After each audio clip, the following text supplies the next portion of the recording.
Winning cures everything. Now for your hosts, Gary and Chris.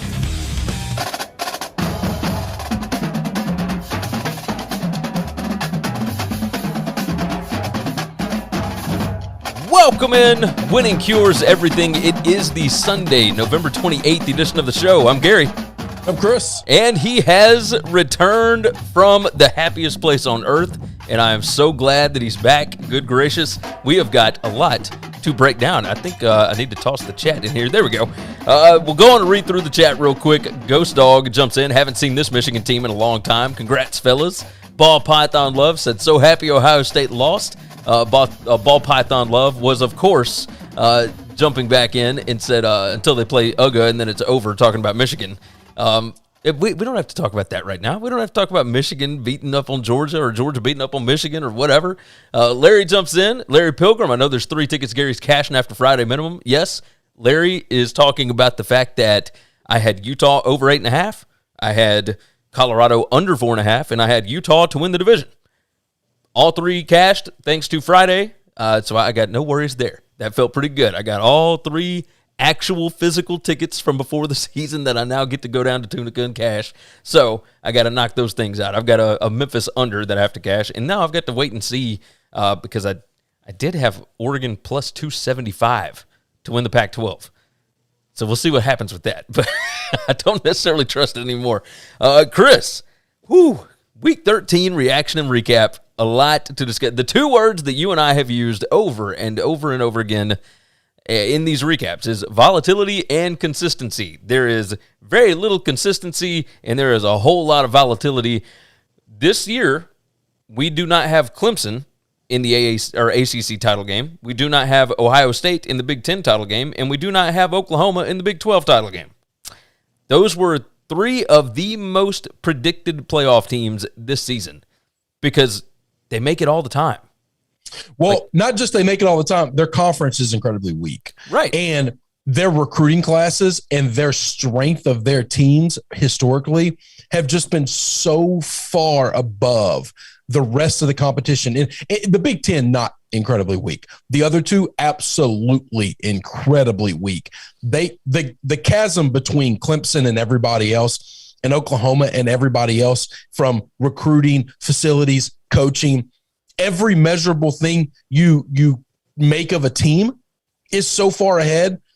For them to not compete in their conference championship is a shame. I mean, coaches should be fired. Yeah, and I think you will see some of that, right? You will see some coaching changes, but also not any 3 schools are not. I think they will be. I think Clemson, you're going to see some staff turnover, just a little bit. It won't be anything crazy. You think OC, who was the hot name 2 years ago, for getting a head coaching job? I think the offensive line coach will probably head out. I think it's his. Okay, so it's his fault they're not recruiting offensive linemen. All right, no, he probably deserves it. By the way, like I said, I think everybody should be fired. You're probably not wrong. Probably not wrong. But this season, Atlantic, move on. This season is an incredibly different kind of year, right? We knew going in that a lot of schools were going to have some super seniors and whatnot, and these bigger schools were going to lose a lot of guys to the NFL, regardless, and bringing in new guys to face off against sixth-year seniors. It's kind of tough to do that, right? You're going to lose some games here and there, and so that's what's happened. Here's what I think we have found. All right, we thought forever that the big money in college football would help close the gap, right? Yeah. Between the big boys and everybody else, but it didn't, because the big boys just make so much more money. The machine that makes the money, that turns out the money, is encouraged to continue to prop up the big boys because that's how they get paid. So they want them to stay good. So that just widened the gap. There are so many different things that we thought were going to shorten the gap. You know what actually shortened the gap? The transfer portal finally is what shortened the gap. You can no longer hoard 4 and 5 top 10 quarterbacks in the country. Great quarterbacks are sitting behind other players. As soon as they realize they're not the starter and they're not going to win the starting job, they're moving on to other schools. That didn't used to happen. And now it is making these other schools able to come up because quarterback is the number one most important position in college football. You are not wrong. In the game of football at all. Oh, yeah, because everything has shifted to that, right? And it's why they try their best to protect these quarterbacks at all costs. All the calls that when you hit a quarterback the wrong way, you are going to get flagged, regardless. We saw it in multiple games yesterday. But hang on, these have been the rules for 5 years, though. This is not like this rule became last year. This has been the rule for the last 5 years. And if you're still not teaching kids to roll off the quarterback when you hit them and take them to the ground, you're going to get flagged. There are most all of these calls are absolutely real calls. Yes. Okay. They are to the letter of the rule, exactly the way they want them called. And if you're not doing it right, you're either being coached wrong or you're ignoring the rules, which means you're getting the flag, and that's shame on you. Yes. Jumping back into the comments right quick because we got a bunch. Ball Python Love, good to have you back, Chris. Larry said, welcome back. Gary Lewis, of course, threw up the peace sign. Ryan McCracken jumps in and said, Gary, who's the new guy? It's been so long since you've been on the show. 1 week in this news cycle is so crazy. It's like everything changes in just a week. The Flying Hawaiian said Notre Dame, baby. Yeah, they look pretty good again. Ball Python Love, happy Oklahoma lost also. Gary Lewis jumped in, said 1 out of 2 ain't bad. Oregon won't win the Pac-12. He said destroyed by a historic rash of injuries. Yes, Oregon has had a ton of injuries this year. Larry said, I believe Oregon and Bama are the only 2 out of the 10 teams to be in the conference championship games. Yeah, Gary said, I love Chris's abrasive style. Well, yeah, that's that's his thing. Ryan McCracken, the DC at Ohio State, needs to pack his stuff. How do you not adjust? The quarterback didn't throw more than 10 yards down the field. But they already kind of shifted from the defensive coordinator, right? Kerry Coombs was already his play calling duties were ripped away after the Oregon game. So, yeah, there are going to be changes at Ohio State. But we knew that going into the season, right? This was not a play calling thing, though, with Ohio State. Like, we're going to talk about it in a little bit. When we broke this team down before the season started, we talked about how their team, this might be the best offense we've ever seen at Ohio State. Yep. It's not. And we talked about their flaw is going to be, can they stop anyone? And the answer is no. No, they can't. If you have a good offense, not a great offense, just a good one, they can't stop you. You are correct. Gary Lewis, Ohio State needs to hit the transfer portal hard. Tyrone Davis jumped in, said, let's go Notre Dame. Larry agreed with you. It said Cam and Tavion Thomas and Pledger have been huge for Utah on offense. All transfers. Let's see. Oh, depressing. Gary Lewis said Arizona State AD Anderson is retaining head coach Herm Edwards for 2022. I mean, why would you not? Have you seen the market? Do you think there's a coach that's out there that's better than Herm Edwards? I don't think so. Well, and here's the thing. I think they'll figure out what all the volatility that happened in the offseason and some friction during the season. Once you've put your stamp of you're going to be our coach, he's going to make changes on that administration in his coaching staff to make sure the guys that are there are his. Yes. There's going to be no coup involved now that he is being retained. You are 100% correct about that. Let's see. Oh, Gary Lewis jumps in. Wish I knew about your content early this season. Hey, come on back. This is the, sixth season? I've lost count. I think this is our 6th season, but I'm not. Season. So, yes, come on back. We'll be here. And by the way, during the offseason, we're still talking. We're still doing shows all off-season. All in season. I know Josh Pate over at 247 does not like the off-season word, but there is an off-season. When the games are not being played, we consider that the off-season. That's just the way it goes. A couple of topics. The conference championship games. Oregon, Utah on Friday. Interesting. We'll see if Oregon can put up any kind of a fight going forward. Baylor, Oklahoma State on Saturday. Kent State, Northern Illinois. That should be fun. Utah State and San Diego State. I feel like nobody has talked about the fact that Utah State is in the Mountain West title game. Utah State, who was 0 and whatever last year. Gary Anderson ran that program into the ground, and Blake Anderson comes in 1 year and takes them to the title game. I don't know how successful they'll be against the San Diego State defense, but either way, App State and Louisiana should be a lot of fun. Georgia, Alabama, looks like it's going to be a whipping. Houston, Cincy, I think could be very entertaining. Pitt, Wake Forest, and then Iowa, Michigan. These are fun matchups. I am so excited about Conference Championship Saturday. Like, this is going to be a lot of fun. It is the first time ever, the first season ever, that Florida State, Texas, Nebraska, and USC all had losing seasons. Pretty nuts. Pretty nuts. Other things to hit on. David Cuttcliffe looks like he's probably going to retire at some point this week. He didn't want to do it right after the ball game, but a hell of a run at Duke.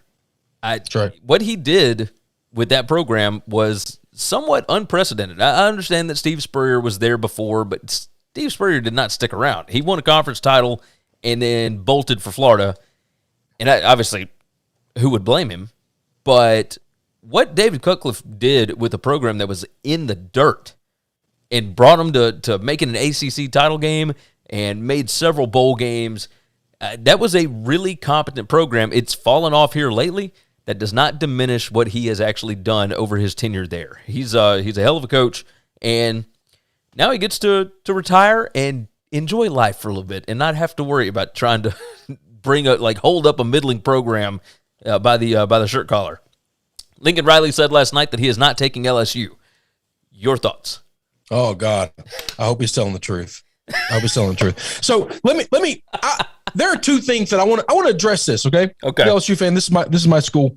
This matters to me. Football related. Okay. Because the other thing I've hit on before, I'll glance over now, but football related.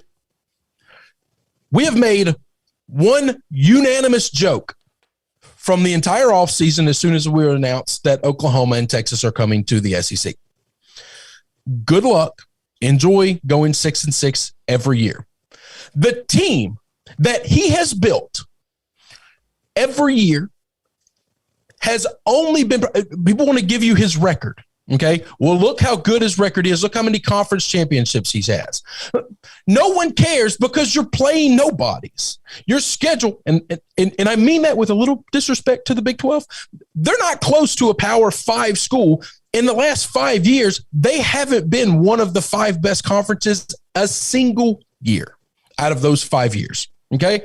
There's been someone smaller than them, usually the AAC, has been a better conference overall from top to bottom than they are. So congratulations. Your record looks really good, but we all universally agree that you're going to go 6-6, 7-8, 8, maybe not 7-8. 8 and 7, 7 and 5, 7 and 5. So I'm getting NFL numbers in, but you're going to be middling in the SEC. We want that guy as our head coach. We just think that magically moving from Oklahoma to Louisiana, he's going to be a better coach. Now, he would greatly improve our offense, but has he ever had a defense that was any good? We just think, because the talent LSU has, their defense will be great. Well, we've seen over the last 2 years, no, that somebody has to coach that defense into being a good defense, because when they're not coaching them to be a good defense, they're bad. So from a football perspective, I don't understand this. Now, I don't understand why you would throw him the Godfather offer. I don't know why you would throw him the Godfather deal.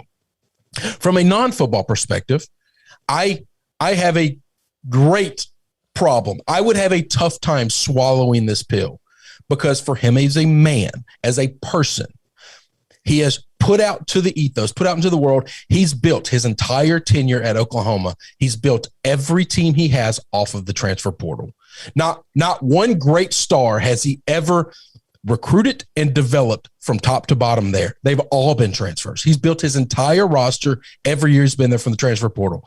But as soon as a kid wants to transfer to him, he tries to block them. This is not a problem with the rule. This is not a problem with this is a man who has power over people beneath him that have very little power. I don't trust that.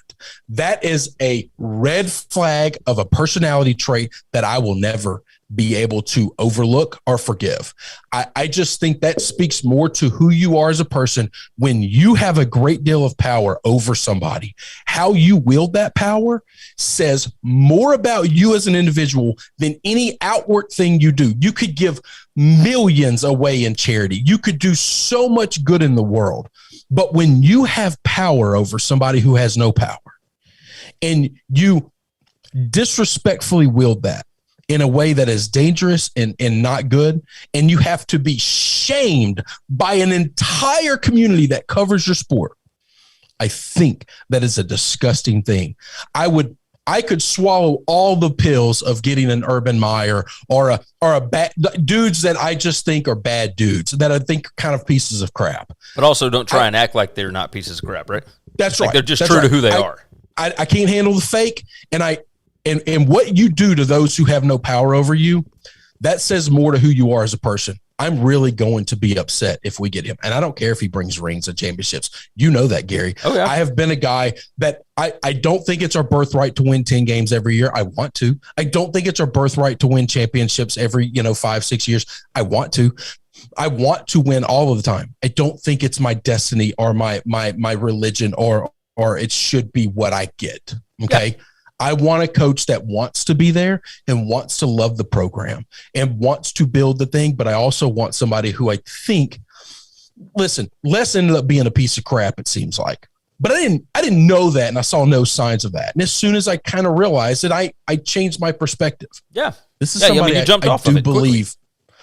This is not a moral thing. This is not he hasn't broken any laws or hurt anybody. But this is a deeper seated thing.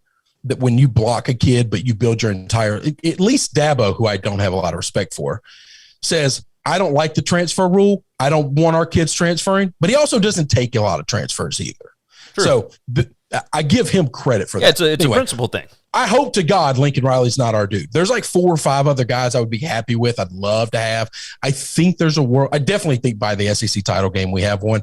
There's a chance that by today we get a report. I would think so as well. I think you're going to hear a lot of things. Obviously, we do the show early, so we'll have some things that pop up either during the show or where at some point afterwards. So we've had that happen quite a bit. Dan Mullen, of course, was fired last week after Parker and I had knocked out the show.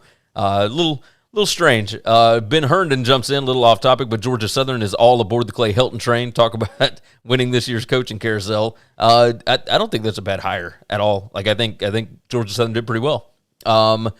We have got a lot of conversation about Notre Dame being in the top 4 and all that. A lot of guys going back and forth about that. Don't know why LSU didn't open the vault for Napier, said Gary Lewis. Because not done yet. Not done yet. Napier's in the conversation. Yeah, because you didn't have to open the vault. I will tell you, Napier's not the guy Woodward wants because Woodward likes the idea of a big splash. He wants to show. He wants a flex, Yeah. And Napier, while Napier's a great coach, Napier's not a flex. And that's my biggest flaw with Woodward is he would rather have the cool car than the better car. And he cares about the brand. I don't really care about brands, but. Yeah. Gary Lewis said, did y'all hear about Napier winning a one-punch scrap with Dabo? Sounds like it happened.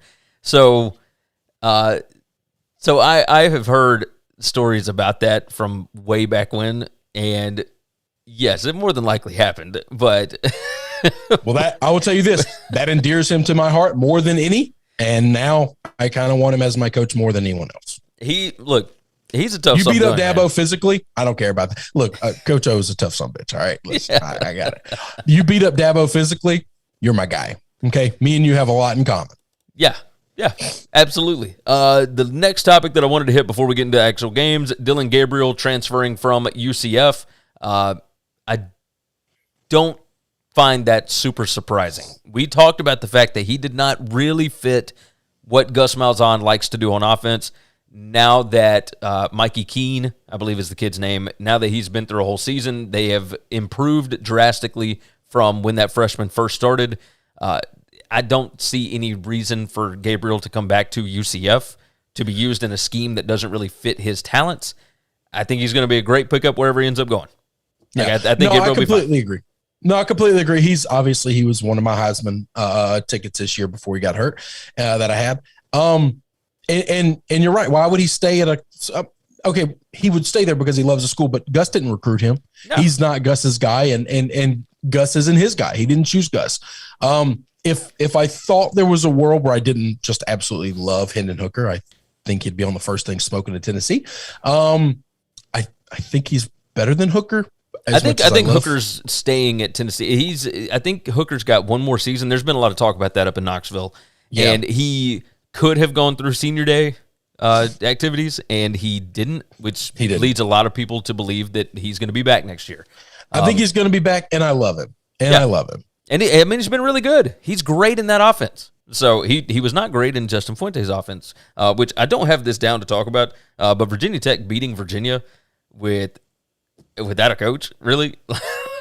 I mean, Bronco, what are we doing here, man? No, I'm going to tell you this. So if we did a moratorium over season, you know how I like to do with the draft. Yeah. I don't want to grade the draft this year. I want to grade the draft from 3 years ago this year and then 5 years ago this year to see who actually won the draft. If we look at coaching hires that we thought were great, man, he's gotten them to heights that Virginia hasn't seen in decades. Yeah, in a long time. But he's also been just as bad as every other coach that's ever been there. It's the shift of the program from defense first and run the ball to passing offense and a defense that can't stop anybody is really interesting. They're a fun team to watch because of Brennan Armstrong and whatnot, but man, that's weird. It's just strange what's happened there. Agreed. Aiden jumps in. Notre Dame got slapped around in their own house by Cincy. Tyrone said none of these conferences are playing very well. Get to know football. Man, you guys are fighting in the chat about Notre Dame. This is ridiculous. Look, Notre Dame's good, but they are pigeonholed out right now because of Cincinnati. You can't put Notre Dame in over Cincinnati because of the head-to-head. They can try. But there's no way to put them in. Notre Dame to get in. There's absolutely a path for Notre Dame to get in. Yes, absolutely. If Iowa beats Michigan, they're absolutely going to probably slide in. I would think so. Big Ten spot. I would think so. And if Georgia does what I think Georgia's going to do, which is handle Bama pretty easily, that spot's going to be open. Yes. So that spot, but also I absolutely think there's a world where Cincinnati and Notre Dame both get in this thing. Cincy, Oklahoma State, and Notre Dame. Yeah, I think that could be the top three with Georgia. I really do. I think this is going to be one of the weirdest playoffs we've ever seen. Yes, indeed. Let's go and hit on games. Let's go ahead and start this thing. All right, Alabama Auburn. Alabama wins 24-22 in 4 overtimes. The post-game win expectancy was actually Alabama 93%, which some people might find surprising. But as bad as Alabama was on offense in the first half, Auburn was even worse in the second half. You look at total yardage on the ball, the whole ball game. Alabama 381 yards, Auburn 159 total yards. 137 passing for Auburn, 22 rushing for Auburn. Yards per play, Auburn 2.4, Alabama 4.3. Alabama just started rolling late. Just absolutely rolled them late. Sack-adjusted rushing yards, Alabama 101, Auburn 68. This was an incredibly gross game that I did not enjoy watching.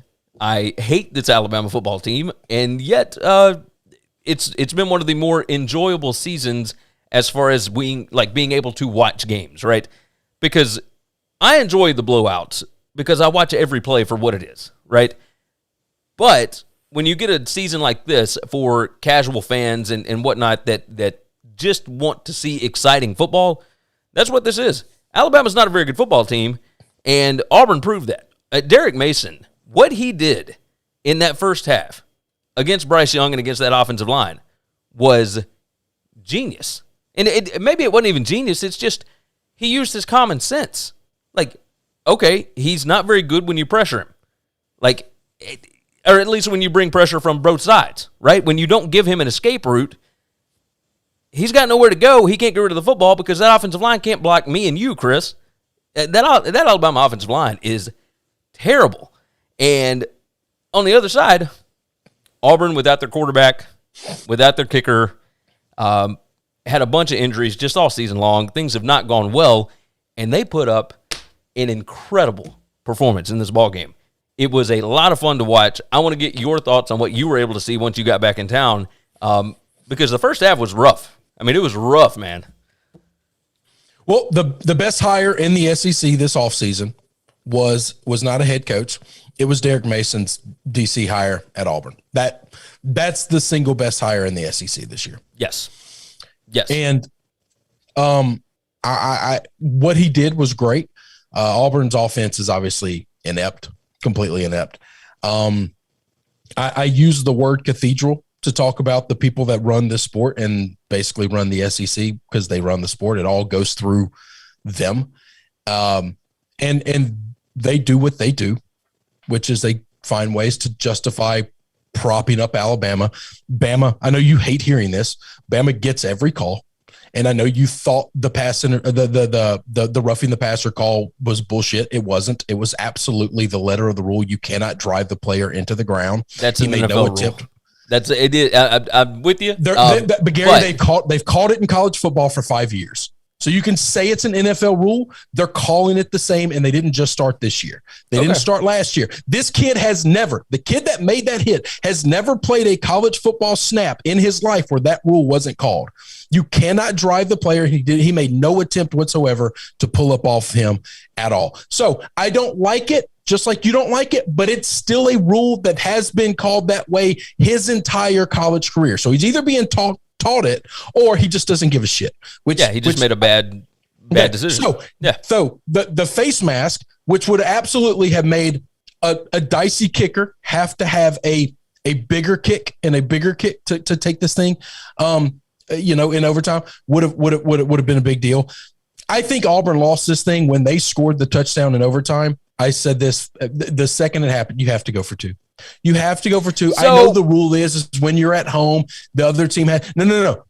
When you're overmatched and you're outmatched, you have to go for two. You have to win it or lose it on that one play. When we got into 2-point conversion time, they got their 2-point play worked. Their 2-point play was beautifully designed and beautifully executed. You go for two and you win the game right there, or you just lose it because you don't have the offensive ability to stop Alabama or to go tit for tat with Alabama from the 2-yard line. Yes. Okay. I understand that. Yeah. No, I absolutely do know that. I think if it was from the 20 every time, the way the rule was the last couple of years, we're having a different conversation. Right. But as soon as you know the new rules now, you cannot match them 2-point play for 2-point play. You're not wrong about that. The penalty numbers, by the way, 11 penalties for Alabama for 129 yards, 7 for Auburn. But those are all 53. pre-snap penalties that were legitimate penalties. You cannot use that and say, well, it was an even called game. You just can't. No. I'm not saying it was even called. I'm saying that Auburn got a ton of calls, and they do in Jordan Hare all the time. Absolutely all the time during the Iron Bowl. Gary, all those calls were pre-snap calls.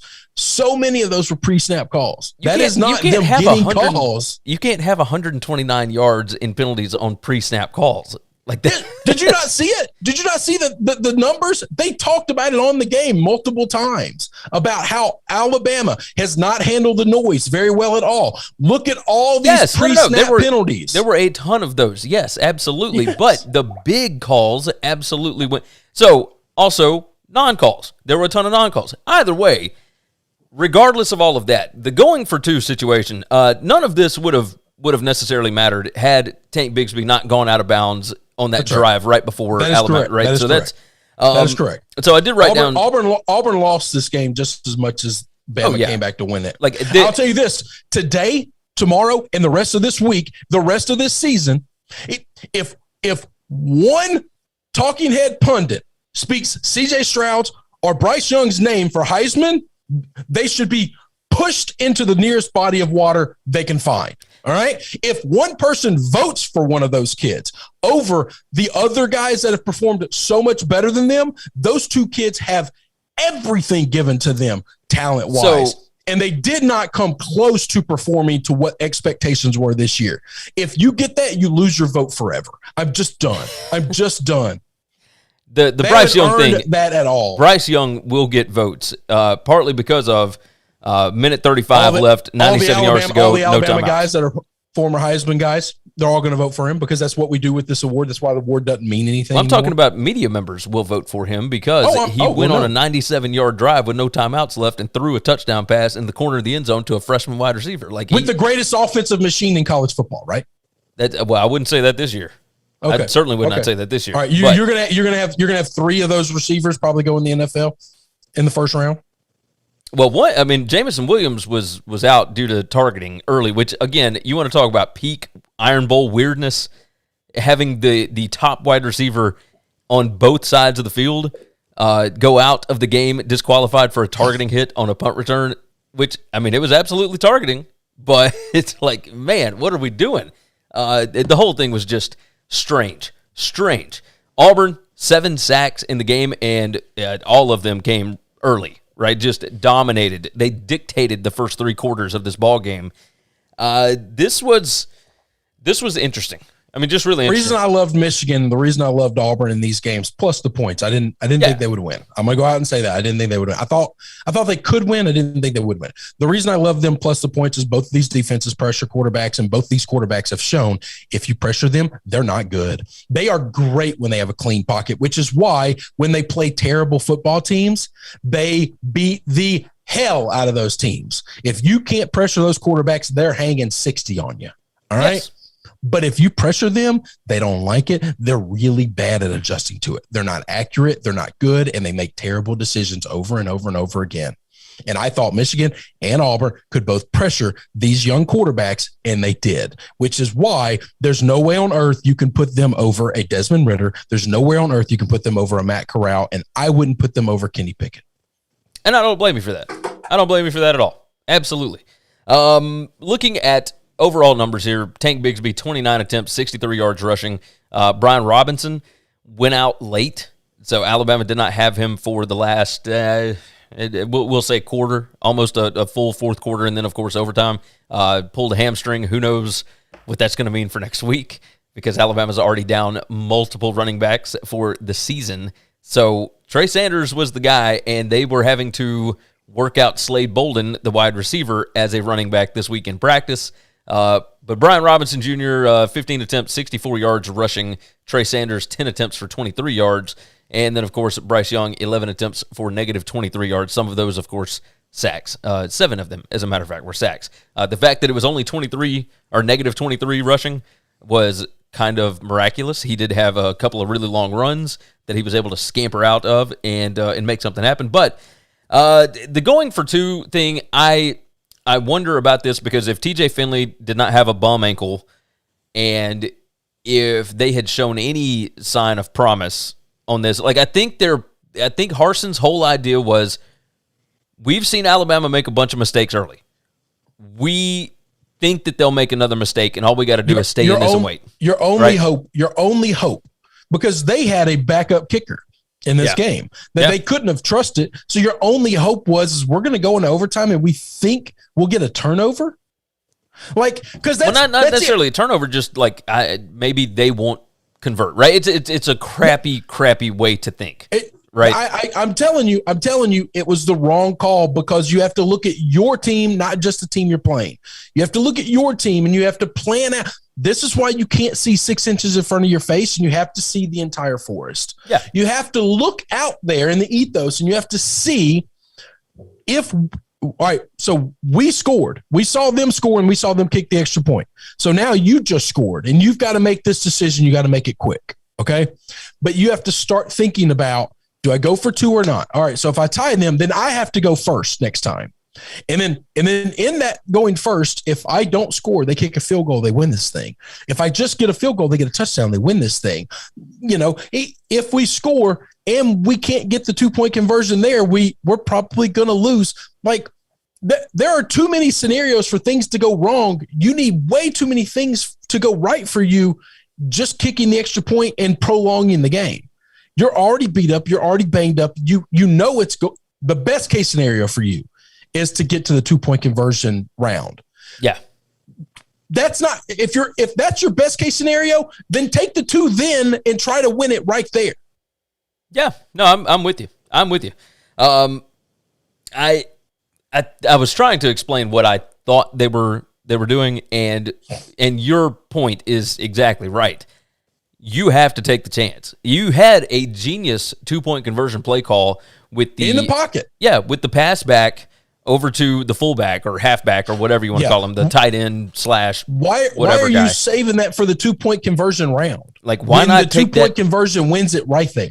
Yeah, I did not understand why I didn't go for 2 at that point. I could somewhat understand why Alabama would not go for 2 when they scored that touchdown with 20-something seconds left, because going to overtime, you feel like, all right, we've got the better team. We're rolling right now. We've got momentum, et cetera, right? But with Auburn, it's like, okay, you are losing grip on this, and you have one play to be able to win this ball game. Why not just take it? Because the longer this goes, the better chance Alabama has to win. Why not just take the one shot? It's the only answer. Yeah, it's what I would have done. It's the only answer. Yeah, it's absolutely what I would have done. So yes, we'll move off of this one. We've still got plenty more to discuss. But the Jordan-Hare magic is still alive and well. It was not just a Gus Malzahn thing. The one-handed grabs and all that Auburn wide receivers were able to do. And of course, the kicker that comes in that his longest in his career was 37 yards thus far. He had missed one the game before that he just completely shanked. Like, comes in and hits a 49-yarder in overtime, that kind of stuff. It's like, okay, we know what's going on. This is Jordan-Hare during an Iron Bowl. There's a reason why Alabama was 5-10 at Auburn in the previous however many years, because they haven't always played it at Auburn, but Alabama has never been able to have consistent success playing on the road on the plains. Ben Herndon, Bryant Denny has the atmosphere of a corporate board meeting. The fans aren't like Auburn fans. You are 100% right. A ball game at Auburn is a different experience. It's a completely different experience, and it was alive and well, and those fans were awesome on Saturday. It was a fun ball game to watch. We'll move on because, man, another big one. If all you did was sit and watch the three biggest games of the day on the prime spots, you watched some hella exciting football games, just incredible football games. The first one of the day was on Fox, and that was Michigan 42, Ohio State 27. The Wolverines win the game for the first time in, 9 seasons, I believe? 8 seasons, whatever it is. Time. And only the second in, 16 years. So this was unexpected a little bit. I will say that I had actually picked Ohio State to cover, partly because I thought they were really, really angry about the things that transpired last season. This would be the first time out, and we hadn't really seen Michigan bully anybody. I thought Ohio State was rolling at this point. I know that you liked Michigan with the points, and it makes perfect sense, right? It makes absolute perfect sense. But the reason I liked him was because Michigan was only rolling against teams who do not play defense. And Ohio State was only rolling. Yeah. Ohio State, yeah. But these are teams that don't have a secondary and really don't get great pass rush. Yeah. Michigan's not that team. So C.J. Stroud, the numbers were not bad. 34 out of 49, 394 yards, 2 touchdowns. The grab late in the game by Jackson Smith and Jigba was incredible. Garrett Wilson had 10 catches, 119. Jackson Smith and Jigba had 11 catches for 127. Chris Olave, who was supposed to be the best of this group, has not put up massive numbers. He did have 7 catches for 88 yards, but he hadn't been the go-to. Jackson Smith and Jigba late in this season, he and C.J. Stroud have got an incredible connection. But none of that stuff mattered because Michigan absolutely whipped their ass all over that football field, and it was not even close. This was a men against boys kind of ball game, and watching that Michigan offensive line, because I listened to this game on my way back into town, and I was able to watch the fourth quarter once I got back, but I went back last night after Bedlam and watched to see exactly what I was, and they were pushing. Yep. Completely on both sides of the ball. Michigan's offensive and defensive line were completely better. The Harbaugh quote talking about Ryan Day being born on third base and thinking he hit a triple was 100% right. Peak Harbaugh, and yes, 100% right. 100% Ryan Day right. does not have the right to be pissed off about stuff that Harbaugh was bringing up in that conference call last year. Ryan Day hadn't really earned anything yet. He was gifted. It's much the same way that Lincoln Riley was gifted the Oklahoma job. These are guys that haven't built anything. They got to move into a big-ass house that was fully furnished. Yes. They put none of their personal touches on it at all. Just don't break it. Yes. The Michigan post-game win expectancy was 99% because, of course, it was. 41 rushes for 297 yards. That is 7.2 yards per rush with 6 rushing touchdowns for Michigan. Ohio State could not stop them. Those linebackers were so out of their element in this ballgame for Ohio State They had no idea what to do with these guys. It was unbelievable. Unbelievable. So the offense from Michigan completely twisted their defense into a pretzel. Yes. Just everything they wanted to do was good. It literally took McNamara giving the ball away a couple of times to even give Ohio State a shot at being close. Yes. Right? Yes. I mean, it was unreal. Watching that, I could not believe that is what was going on. But Urban Meyer is the one that truly built those offensive and defensive lines. You were scared of Ohio State in the trenches because you knew that they were going to bully you, right? And it's the same thing with Alabama, with whoever else, right? These big boys, the way that they built the empires, the Death Star, if you will, is that at the line of scrimmage, they had the dudes. And now they don't have the dudes. Clemson, you look at Ohio State, you look at Alabama, they don't. They don't have the dudes, and that is the problem. So, and now you go and look at the recruiting rankings, and absolutely, that you're going to see 4 and 5 stars up there. Yeah, sure you are. But these ain't the same guys. This is why I hate recruiting rankings, because guys that opted out of going to Alabama or Clemson or Ohio State somehow choose the smaller schools, and then the recruiting ranking drops. I used to be a 4-star, now I'm a 3-star. I used to be a 5-star, now I'm a 4-star, because I didn't choose Alabama and I chose to go to some smaller school. Yeah. Happens all the time. This is why you can't trust recruiting rankings. They're all liars. I don't. They're all in the same pot for the same people. I don't disagree with you. I don't disagree with you. When I use the word cathedral, this is the shit that I'm talking about. Michigan receiving yesterday. Funny stat on this one. They had 190 yards passing, 14 receptions, 9 different guys on 14 receptions. Not a single one of them had more than 2. This is cool. When I said Harbaugh put them in a pretzel, their defense did not know which way they were getting twisted. They couldn't figure out the scheme. They didn't know who to cover, and they didn't have the ability to cover anybody. And McNamara, while making a couple of big mistakes, played a almost perfect game because he just found the open guy every time. Yes. Yes, it was awesome. Somebody brought it up in the comments. I've seen it on Twitter. People talking about, well, he's only throwing it 10 yards out. How can you not stop that? Because not everybody's running 10 yards out, and the 10-yard route is always getting open because the person covering that guy keeps leaving him for somebody else because they don't know their assignments. Exactly. Which does fall on the DC. So you got to, if you just put everybody in close, that means somebody deep is going to be wide open, and then you just blew a play. Yeah, I mean yes, 100%. Do you get cut with a 50 cal, going straight through the forehead, or do you get killed by 1,000 paper cuts? They both suck, and neither one of them are good ways to die. How much fun was it to see this in the snow? Right.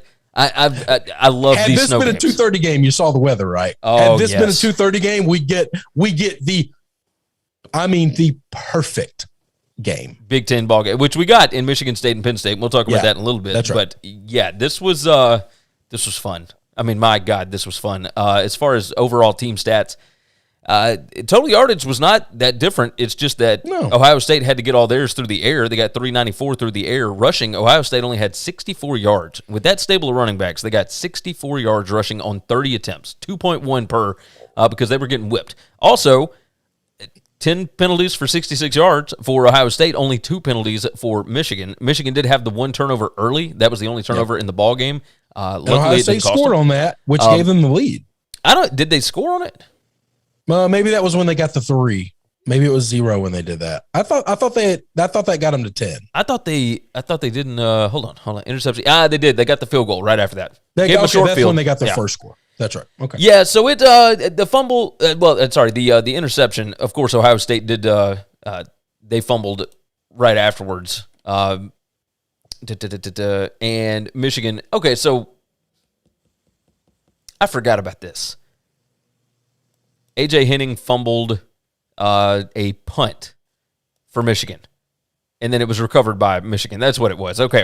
I was so confused. I was like, why is it saying there's a fumble? These play-by-play stats for college football all season have been so jacked up. So it's a little crazy. Double O'Neill jumped in, by the way. Southern boy here. We don't get no snow in North Carolina, where I'm from, hardly ever. Hey, same here. We did have a snowstorm last year. Well, not last year, but in February, I guess it was. Yeah, that was it was pretty hardcore. So it was about a week straight where we couldn't drive because we don't have snowplows and all that. But yes, the snow game, beautiful, wonderful, and I will tell you, I was so excited for Jim Harbaugh and seeing God, who's the basketball coach? Juwan Howard. Yeah. Seeing him and Harbaugh celebrating this on the field. After the game, on the field. So much fun. I thought the same thing, too. I was like, holy crap, Juwan Howard in this game, in this crowd. Get out right there on the field, like doing his thing. Yeah, with him. I loved it. Loved it. This was so perfectly college football. Like the passion from those fans. I almost couldn't believe, because you talk about the big house and you're talking about a bunch of old heads, guys that aren't going to be rushing the field and all that. And they were so excited about this win. And I got no problem with anybody rushing the field, especially in a situation like this, because they were so excited. There wasn't any extracurricular activity. They weren't going after Ohio State players. It wasn't hatred. It wasn't whatever. It was joy. Just joy. And pure, unadulterated joy is what I look for in college football. This was the most fun result of the day because it hasn't been done in so long, and I can't get over it. I can't get over it. And it's not, I don't dislike Ohio State. I don't dislike Michigan. I just love the pageantry. I love the tradition and everything that comes with college football, and this was a perfect ending for what Jim Harbaugh went through last season, taking the pay cut, coming back this season, and being able to dominate in a game that he has never been able to win. He revamped that staff last year. Yes. Last year. All young guys. This entire staff is young and I would use the word inexperienced for the most part. And man, they got a couple of transfers. They got a couple of recruits that played early and young, but for the most part, these are the same guys that have been there for a while. And they really did an unbelievable job. Coming into the program and developing. That is the biggest thing. I think that's Alabama's biggest problem right now is they've got guys that are more adept to scheming as opposed to developing. But either way, Michigan showed what happens when you develop guys over years. These are all guys that have been there for like 3 years. It works sometimes, right? It's awesome. So this was a lot of fun to see. Cheers to Jim Harbaugh. Cheers to that Michigan program because, again, it's been a long time, and now first appearance in the Big Ten title game, and I can't wait for it. Can't wait for it. So they get Iowa now, right? Yes. They definitely get Iowa. Yes. I cannot imagine. I know that we've seen some weird shit happening. This Iowa team looks they're whipped. I can't believe they won Saturday. I believe that Iowa will make it interesting for a little while. But when it comes down to it, by the end of the third quarter, this thing's going to open up. Yes, and it's going to get ugly.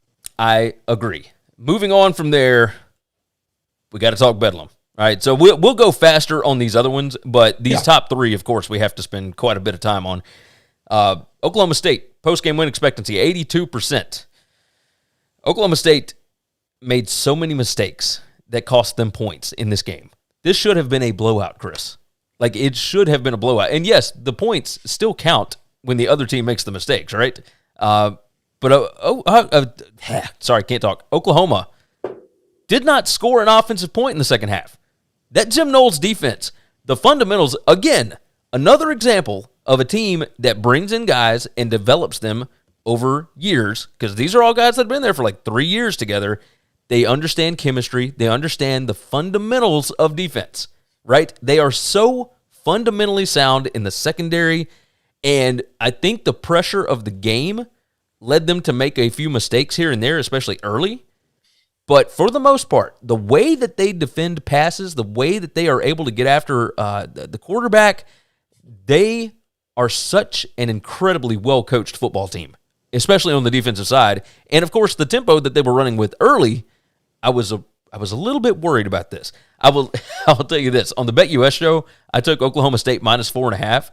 I had already bet Oklahoma State minus 3.5, but the way that show works, we have to give out the line that's there on the day of the show, and we have a chance to pass on it, and I should have passed on it once it jumped up to 4.5 from 3.5, but I bet a pretty large sum of money of my own personal money on Oklahoma State minus 3.5, and my God, the 4-point margin was perfect for me. But it hit right in the middle where I lost the BetUS bet, but I hit and I told everybody on the show, I was like, I took it at 3.5, still like it at 4.5, whatever.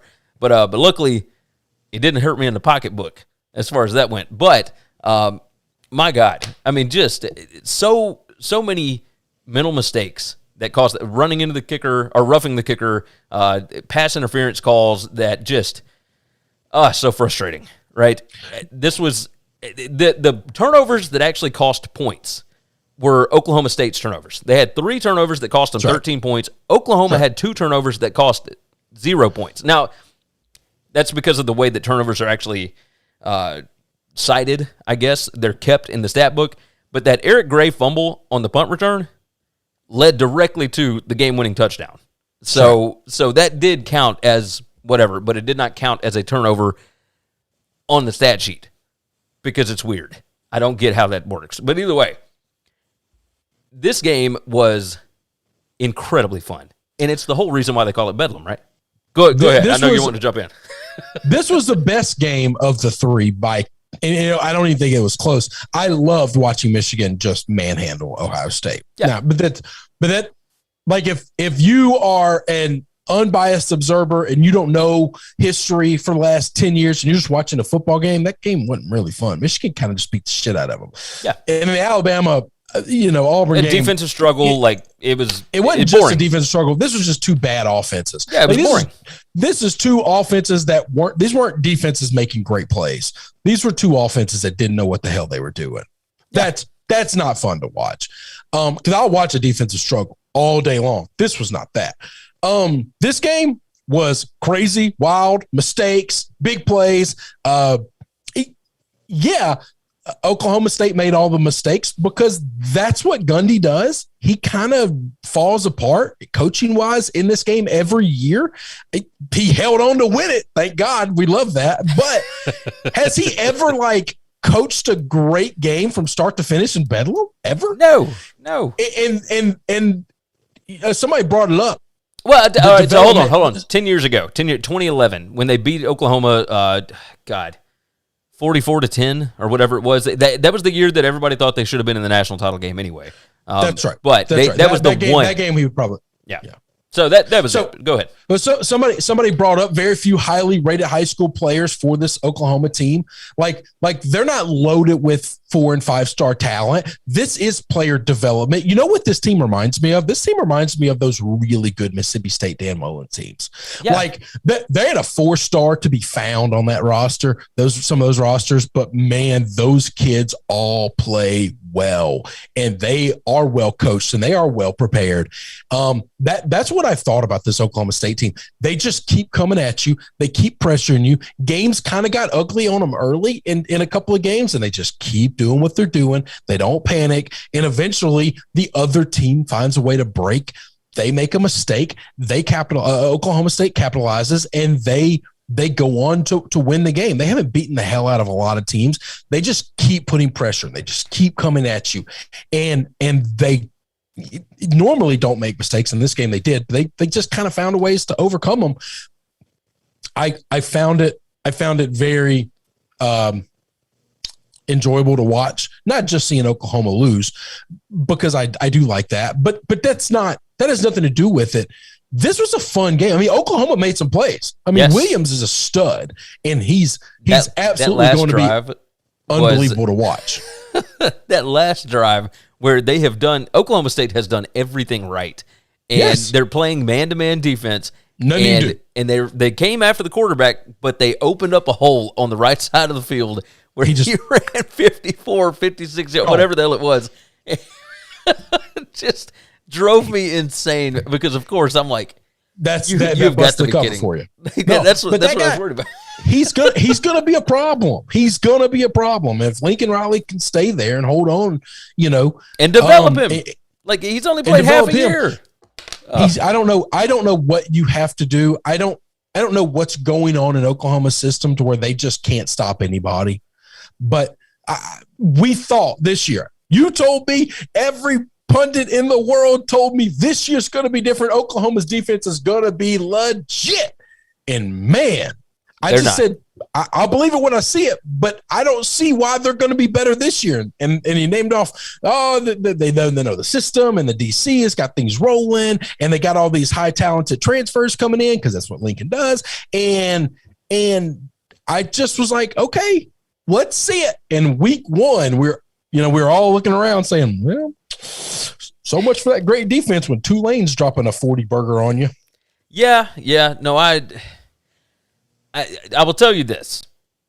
Alex Grinch at Oklahoma had improved the defense every year since he had been there. So you would think the next logical step would be, okay, well, they'll improve slightly over this past year because they were a top 20 defense last year. So you think, all right, well, now next step probably up to top 15, and if you've got a good offense to go along with the top 15 defense, that's what Alabama was last year. And I didn't expect them to be what LSU was in 2019 or what Alabama was in 2020, but you would think, Gary Lewis, dirty secret, Grinch is a media darling. Yeah, he is, because of what he was able to do at Washington State, right, with Mike Leach. Mike Leach had never had a good defense, ever. And he never had good players on defense. And what Alex Grinch was able to do at Washington State, you would think, okay, you give him better players at Oklahoma, and up until this season, he had improved every year. And so this is what I think about that, okay? The issue is this is why analytics don't work, and this is why stats lie. Well, maybe not analytics don't work. This is why I can't trust them. And this is why stats lie. Look at the offenses from the Big 12 that Oklahoma played last year, all right? Texas's offense was a complete sham last year. They fell all apart. There's a reason that Herndon got fired. He was the offensive guy, and they weren't great. TCU's offense was complete trash last year. Kansas State's offense was complete trash last year. Kansas was complete trash last year. Baylor was complete trash from an offensive perspective last year.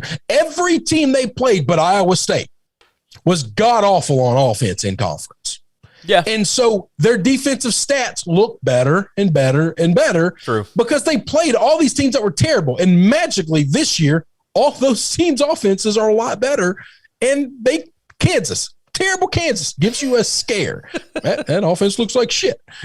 Like a mediocre Tulane team that won, 3 games this year? Gave you 2, the scare of your life week 1, 2 games. It's just one of those things where your stats said they improved, but I don't think they improved. I don't think they were better last year than they were the year before. I don't. I think they played shittier teams. Yeah, no, it definitely makes sense. It definitely makes sense. They played the same teams, but all those teams were bad on offense some magical way, which is why I don't care about his resume from last year. This is why I can't look at his resume. It's all I've had LSU fans tell me, or LSU writers who are pumping the Lincoln Riley thing, is look at his record. Look, you would kill for a coach with this record. I use this analogy all the time. I don't believe there's an American 9-year-old in the country that could beat me in a fight. Okay. Yeah. I think I would go 10,000-0 against every 9-year-old in the country. I can just beat them all up. That doesn't mean I'm a good fighter. Records don't matter if you don't play people that are good. True. I would get my ass kicked by 99.9% of the world. Yes. But I'd beat every 9-year-old. I'd beat them all in this country. Maybe not, some other countries. Maybe not. They're more different, but they're soft here. Beat the hell out of them. So, let me jump in here right quick. Larry Pilgrim jumped in and said he couldn't watch the Iron Bowl due to Dish CBS issues. I don't know if anybody has told you the secret or not, my friend, but the rabbit ears still work.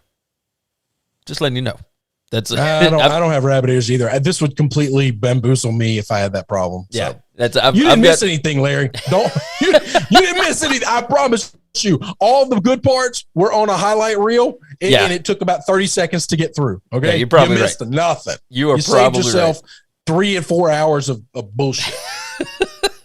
So back to Bedlam right quick. The total yardage in this game, Oklahoma had 441 to 354 for Oklahoma State.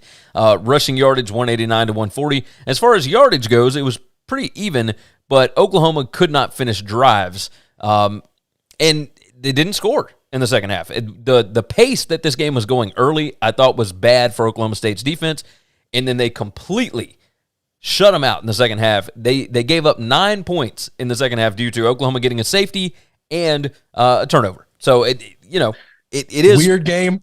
I'm glad we got scored in this game. If we had the defensive bedlam, I was going to be a little bit upset because I've seen this Oklahoma State defense just murder people. Yes. And I was a little bit prepared for that mentally, especially the way the game kind of I mean, I guess they both scored on their first 3 drives within 3 drives. I mean, it was a lot of points early, but the way it ended up going, it turned into a defensive struggle. So we had points early. I still felt like we moved the football. We didn't have a lot of 3-and-out punt, 3-and-out punt, 3-and-out punt. That's kind of been a lot of Oklahoma State football this year. Yes. Great defense, mediocre offense. These boys broke out the checkbook. They broke out the playbook, and they kind of said, we spending all of this tonight. Yes. It was 24-24 at the half, ended up 37-33. Incredible ball game to watch. Incredible ball game. Taylor asked about 10-year-olds. I think I've seen some 10-year-olds in my kids. This is not like the whole country. In my kids' taekwondo class, that could probably kick my ass. I wouldn't doubt it. 10, you're getting double digits, man. I've seen some 10-year-olds with hair on the chest. Iowa 28, Nebraska 21. Let's jump into that one. That was on Friday. Nebraska's post-game win expectancy in this, 97%. How did Iowa win this game? Iowa won the fourth quarter 19-0. How? But how? So this is, I will tell you this. I wrote down the first 3 quarters, I thought Logan Smothers was going to make Scott Frost look foolish for playing Martinez for so long, right? This is what I was curious about going into this game. Once they announced that Adrian Martinez was out for the game, I said, okay, either this is a program issue where everybody in the program chokes, or this is just an Adrian Martinez. I was excited at the idea of Scott Frost something playing different. Yeah, you just want to see something different. Like, is it always Adrian Martinez that makes the mistake, or is it the program making the mistakes overall? Right? Because we always blame it on Martinez, because you can always count on him to give you a turnover. Right? I blamed it on Scotty a whole lot. So I'd like to. I have blamed Martinez a bunch. I have a fair amount of blame for Scotty. Do you think there's any world where after this game the administration looks around thinking, why in the hell did we give him a vote of confidence for next year? No, because Can we fire him? They cut his they did basically the same thing that they did with Jim Harbaugh last season, right? So you think we're going to get the same result? No, absolutely not. You think we'll get anything close to it? No, not making a Big Ten title game. I'd fire the shit out of him right now. Right after that game, it's like they were trying to lose because they thought they'd get a better draft pick. This is like they were Iowa. Winning the game. It was like whoa, hang on. If we win this game, it actually hurts us. Let's look. This is the Philadelphia Eagles last year. This is Iowa though. This is what Iowa does, and they do it against Nebraska. This was the joke going into the game was, okay, how is Nebraska going to lose a 1-possession game to Iowa? Like what mistake, what crazy thing that we haven't seen are they going to do that we haven't seen yet? Gary, this Iowa offense might be the worst Iowa offense I've ever seen. And they were doing it with their backup quarterback. Like, this is not even the better quarterback of the worst offense I've seen in Iowa in at least 15 years. Yes. How do you let that guy score on you 19 points? Oh, I don't get that. Well, so it wasn't the offense that scored for Iowa, really. It's defensive scores, it's defensive possessions. Yeah, it was a punt return for a touchdown. It was interceptions. It was a safety. Just crazy crap in this ball game. Then all of that does go on Scotty. Yes, that's what I'm saying. This was a Scott Frost situation. Like, they choked in the biggest game of the year, which, I mean, they've got a ton of big games every year, but they choked. But also, they gave up 186 rushing yards, 196 sack adjusted, but Iowa was finally able to get some traction on the ground and was able to push them around once they got late in that ball game. And Nebraska did not know what to do with them. You know what I kind of feel bad? This is the reason I want Scott Frost fired. Like, I don't actually want some coaches to lose their job. Some guys I think are a piece of crap. I don't know that Scott Frost is a piece of crap. I just don't think he's a good coach. Here's the reason I actually want them to make a change. And it's not so he can lose his job and these other coaches lose their jobs. This is a fan base that sold that mother out Like they show up for losing teams that give them nothing all the time. Now, some of this is there ain't a whole lot else to do in New Orleans or in Nebraska. Like I see you reading them comments talking about the low country food and Cajun food and whatnot down there. my team has a bad season and we're not selling the upper deck out. You know what I'm saying? And it bothers me a little bit, like show up, but there are things to do around Baton Rouge. Like you could drive 20 minutes, 30 minutes into New Orleans and you're in one of the greatest parties. Like, why not spend a Saturday night there and watch the game on TV than to go when your team is getting gutted all the time? So I get, like, it's a little bit of an excuse, but it disappoints me, right? Yeah. Like it bothers me that the fan base is a little bit like that. Nebraska's fans, I mean, they have 2-3 win season and they are packing that mother out. And I just think, you know what? I make fun of this administration. I make fun of this coaching staff. I don't have a problem making fun of Nebraska. Yeah. I kind of feel bad for their fans and I kind of would like to see them have a hope of something different because next year it ain't going to be any different, Gary. It's just not. I don't think so either. I don't think it will be either. Looking in, Jerry Kill is going to be New Mexico State's next head coach. We've known that. I'm trying to find some of the latest stuff. I was wondering about Nebraska. South Florida quarterback is into the transfer portal. Do you think it's just quarterbacks? Cade Fortin? Yeah, he was okay. Like he got hurt, and then Timmy McClain came in, and Timmy McClain kind of started running the offense a lot better. And so, you know, I'm looking to see if anybody has been fired this morning, but I haven't seen anybody so far, but normally this is when we would get firings. Yeah. So UConn making a lot of moves. They've hired a bunch of coordinators and assistant coaches from like G5 schools that are actually pretty successful. So, but yes, do you think it's a quarterback issue at Nebraska? Like, do you think that it's just a Scott Frost issue? I think it is too. And so we'll see one more year of this, and the buyout, of course, has been dropped. This is Scott Frost betting on himself. I don't know that I would recommend the buyout doesn't matter because all of the money that they're going to save on Scott Frost, they're about to bring in a new staff. We just talked about that. Yeah. All of those guys are going to have to be bought out if it doesn't work. So you're just spending the same amount of money to hope to get something different next year, but I doubt it's going to be different. I doubt so. Yes, Scott Frost isn't going to get a boatload of that money, but all of the new OC, the new DC, the new quarterbacks coach, like all the staff that comes in, you're going to have to pay all their contracts. Yeah. Yeah, 100%. And if you're not going to go spend big money on those guys so you can get a cheap firing next year, like you're just going to be worse than you were this year. Yes, you're 100% right. 100% right. Moving on from there, let's dive into the Egg Bowl real quick. It was on Thursday evening, Thanksgiving. The note that I've got written down here, so one, Ole Miss, their post-game win expectancy was 99%, but I wrote down finish drives. Mississippi State had 8 opportunities inside the 40-yard line of Ole Miss and scored 20 total points. 2.5 points per opportunity. That ain't good. Yep. And I was texting friends of mine who were State fans and friends of mine who were Ole Miss fans during this game a lot. And my argument to both of them were this game started off with 3 consecutive field goals by both teams, and I just thought, I'm done. If these two coaches are gonna pack their sack up in luggage and ship it off somewhere else and just play this game with no balls, I want no part of the Egg Bowl. Yeah, no part of the Egg Bowl at all. I was so disappointed in the first quarter of this football game. It was I strange. could not tell you how ballless it was for these teams they were playing so scared that they were just. We'll just take field goals. Well, and I'll tell you this. With these two coaches, these two offenses, these two quarterbacks, we're kicking field goals. It's not what people showed up for the Egg Bowl for. Mike Leach this is how the first half went, by the way. So in the first half, the score at halftime was Ole Miss 10, Mississippi State 6. And State missed, 2 field goals? Yeah. And had 3 They dropped, made the first 2. Made the first 2. But had 3 dropped passes in the end zone on a drive that also ended in a missed field goal.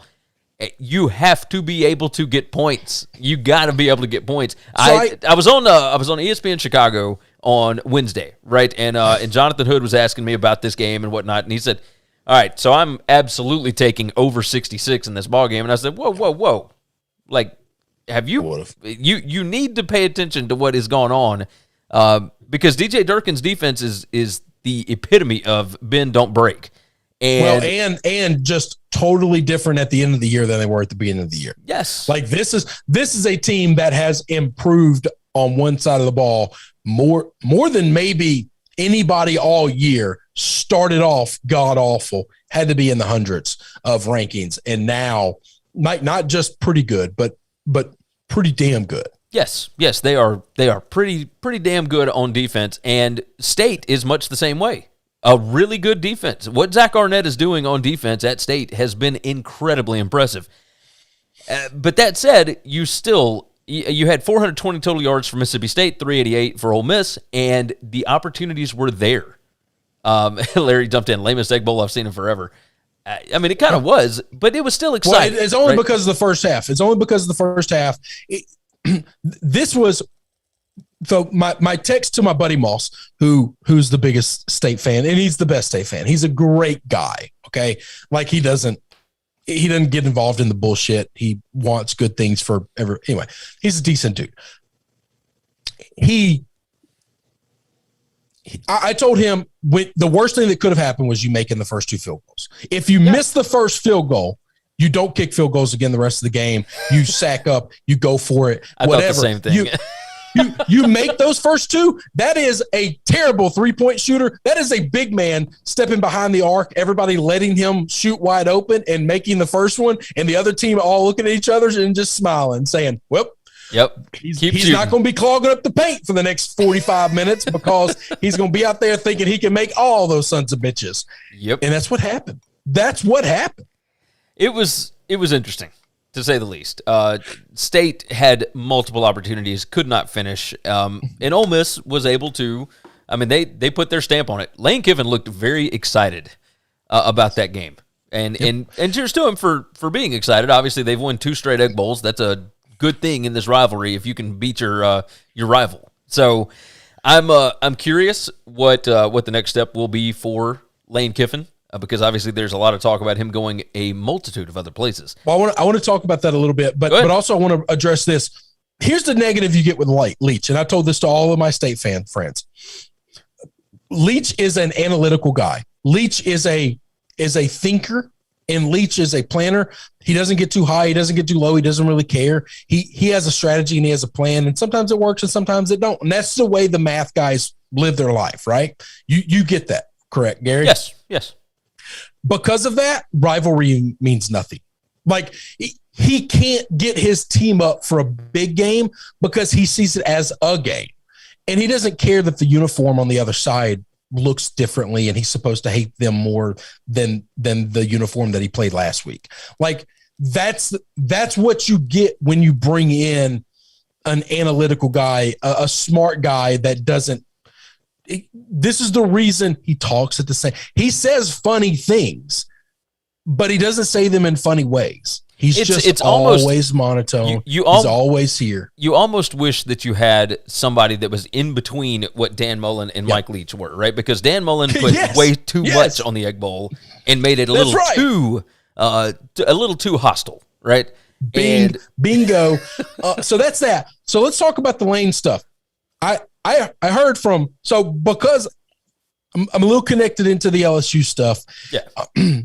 I know some guys that are in the loop with and I follow some guys and I listen to some guys, and these are guys I trust. Okay. They're rarely wrong about things. And they also don't make bold predictions. These are guys that are not in the predicting business. Okay. They don't break news. They don't do any of that stuff.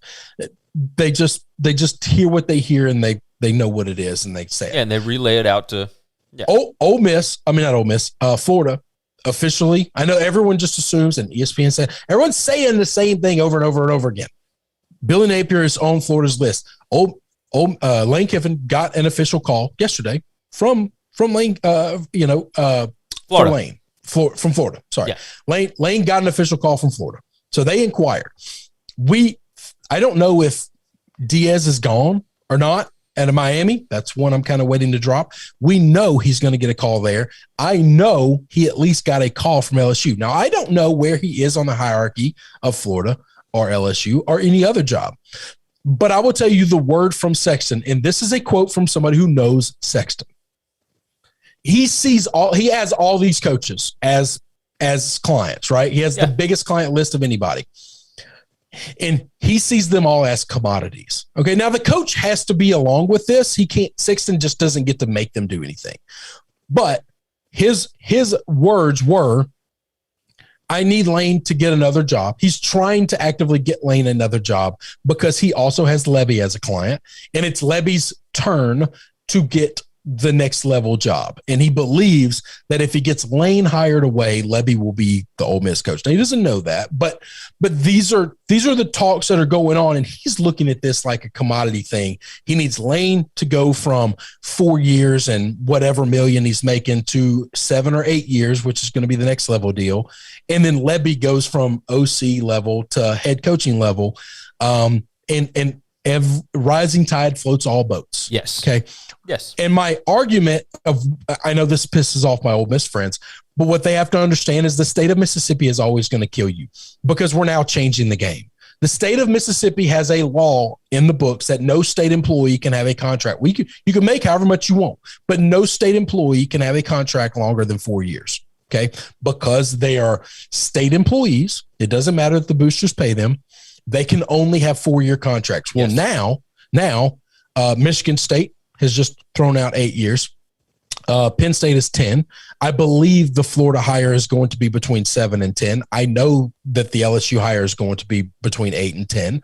And that is a game changer. If you're telling a head coach that I can lock you up for 4 years, but my state won't allow me to pay you any more than that, any longer than that.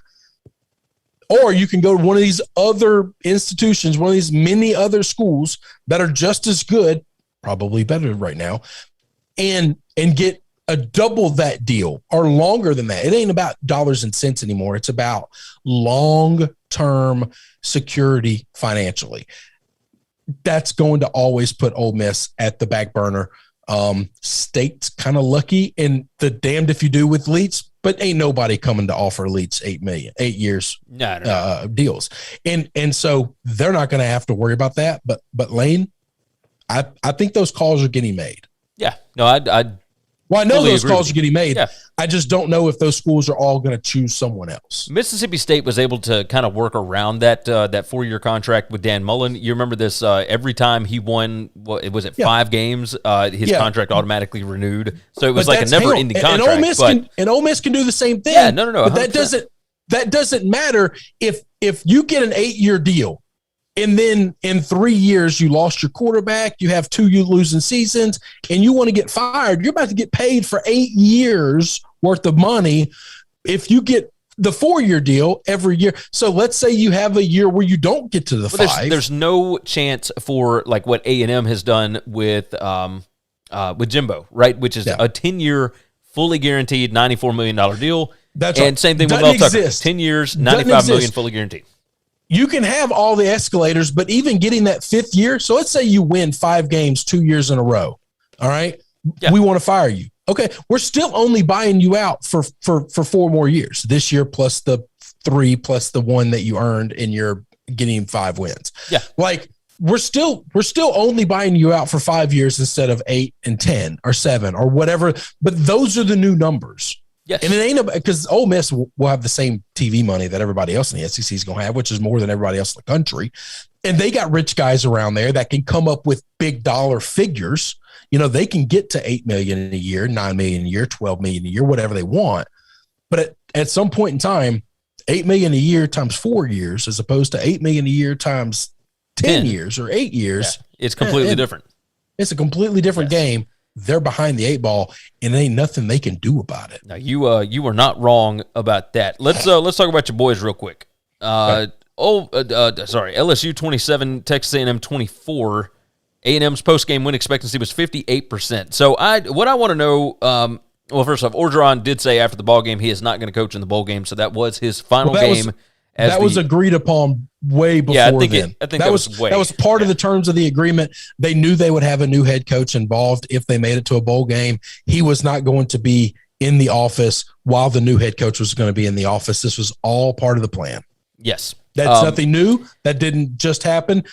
The day they negotiated the buyout, this was how the buyout was going to work. All right, so I had this game on a separate screen. Obviously, it was going on during Bedlam and all that. And I was watching, and I did not hear what their reasoning was for this. The play that everybody's talking about is the punt return strip at the end of the game that led to the drive that actually won the ball game. Yep. What happened there? Because I saw it, and the more that you see the replays and whatnot, it looked like a clean strip. Like there was, and there was a penalty on the play, but I didn't think that the penalty would negate a turnover. So what happened in this? No, the penalty did negate the turnover. That's what happened. I think the penalty negated the turnover. Okay, so that's all it was. It was because it was just yeah. I mean, I couldn't get to my remote to turn it up. It doesn't matter what happened in the play if you've got the penalty. Yeah, that would make sense. That would make sense. Everything that happens after the penalty is moot. Makes sense. So it did lead to a long drive for LSU. They were down 24-20 at this point. Yes, and in just incredibly impressive drive because LSU had really been able to do nothing on offense. You talked early in this game about LSU finally figured out that you can use the R in RPO. Oh my God, Gary. Oh my God. So one of the reasons, not just one of, I think the sole reason Max Johnson was the starting quarterback for LSU this year, he won the job, was because of his mobility, his ability to run the football. And they were going to build an offense around RPOs using Max and our running backs because we knew we didn't have a great offensive line. So we had to kind of trick it, gimmick the run game. Okay. Yeah. And if you saw LSU early in the season, they literally had single digit rushing yards. Like it was just bad. All right. Could not run the football. In this game, and all season, they ran all these RPOs. I'm telling you, I've watched every snap of this bad football team all year. Not one time did they run the football from the RPO. So after about game 5, every defense in the country knows just play that like it's a play action. Don't give up on the pass. Only cover the pass. If it looks like it's an RPO, play it as a standard pass game until they run the football on us. And all year, teams have shut it down like they knew the play. The whole purpose of doing RPO is to give the run pass option. But when they know you're going to pass the ball, it's no longer, you've lost the gimmick. Yeah. You lost the trick. This game, the first drive, the very first time all year, they ran the football on the RPO. They ran it like 3 times in the first 2 drives. And I thought, holy shit. Maybe they knew this was going to be a bad year. Maybe they knew it was going to be a bad season. And they just sandbagged it the whole season just to win the pacemaker game, just to beat Jimbo, just to beat this A&M team. I had a feeling that they were going to come out fired up, and they did.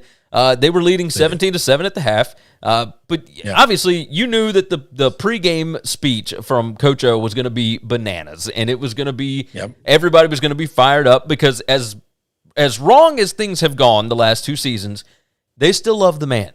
That those kids still fight for him. You have seen it. Every player worships him. Every player worships. Even kids that have transferred out talk about their love for Coach O. They just went other places to play and do other things. Well, because they've probably felt like they could be better developed elsewhere, right? Because when you are rotating assistant coaches the way that they have been, it's hard to be able to be developed. Like it's tough because when you got new schemes coming in all the time, you don't know how you're going to fit, et cetera, right? So it was a little tough, but in this ball game, LSU 412 total yards, 296 for A&M. A&M got things rolling in the second half, and they had a lead, and the last drive was perfect. Just absolutely perfect for LSU. It was 9 plays, 85 yards in 1:38, and they scored with 20 seconds left to win the ball game. Perfect pass into the end zone from Max Johnson, who has not made a ton of great throws lately, but had a bunch of them in this game, it looked like. This was, I was very excited for you because not because you're getting to go to a bowl game or anything like that, but I think it's better for Coach O to go out a winner. Yes. And it just makes everything so much easier, right? This is how I wanted this thing to end, because I need it to make sure that he's always welcome back and he always feels welcome back. And he said, and I watched every second of his press conference last night afterwards. He was so excited in the post game. This is a man that understood what happened. And this is a guy that understands, says he's got a lot of flaws, but he understands personal accountability and priority. The day that he was going to get fired and he walked into Woodward's office, he told him, he says this in the press conference, I knew it was coming because I know the standards at LSU and I know what I've done. Like this is me screwing up and then knowing, will you let me finish this season because I love this place? And it meant so much. It really did mean a lot to see him go out like that. The smile on his face, to know it wasn't a sad thing. It was just one of people who followed the show for a long time, because I hadn't broke these references out in a while, know that I love Harry Potter. Love Harry Potter. One of the greatest lines of Harry Potter is Dumbledore talking about at the end, him and Harry being upset that it's over, that it's ending. And he talks about how important the ending is to a story and how it has to end. The ending is a part of the story, and you can't have a great story if you don't have a good ending. I'll transition that to a different story. On the plane, I watched No Country for Old Men for the first time in my life. Thought, this is a great movie. I'm supposed to have seen this movie. I hadn't seen it yet. It's one of the shittiest endings of all time, because it had no ending at all. Why did people love this movie? It was a great movie until the end, and it was just weird and stupid and a terrible ending. Because it was no ending. The ending is a part of the story, and it was a great ending for a great ride. O's issue, he's always been the underdog. He's never been the star, the guy ever in his life. We had 2019, and after 2019, he became the greatest rock star in the history of the city of New Orleans, the state of New Orleans, ever. And he really enjoyed for a year and a half of being a rock star. And he went through a divorce, and he started, doing the things that rock stars do. Yeah, he had a personal life outside of the football facility, and it was public. He stopped, and I'm not saying he stopped ever caring about football, but it stopped being a priority. Yes. Yeah. So that's how he lost the gig. And then you lose your job because of that, and that's okay. That's okay. The fact that he didn't go out with piss and vinegar and burn bridges, we will always be able to bring back that 2019. 5 years from now, 10 years from now, we're going to bring back that 2019.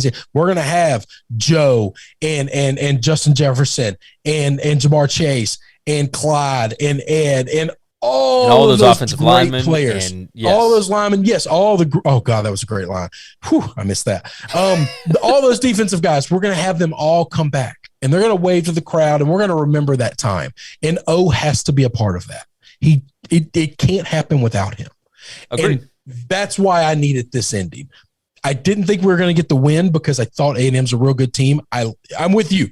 They played the game, started out with their buttholes on fire, and but at some point in time, adrenaline loses, and the better team kind of takes over. That's what happened.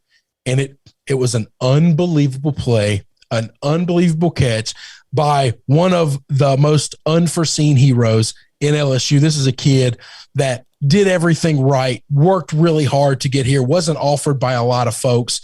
His mom passed away in the middle of his recruiting, and it just kind of became the fabric of the team and earned his way into a captain's role. O talked about how special it was, and it was just it was special that it went to him. It was all kind of magical, Oh yeah. There was a fourth down in this that Max Johnson had to complete.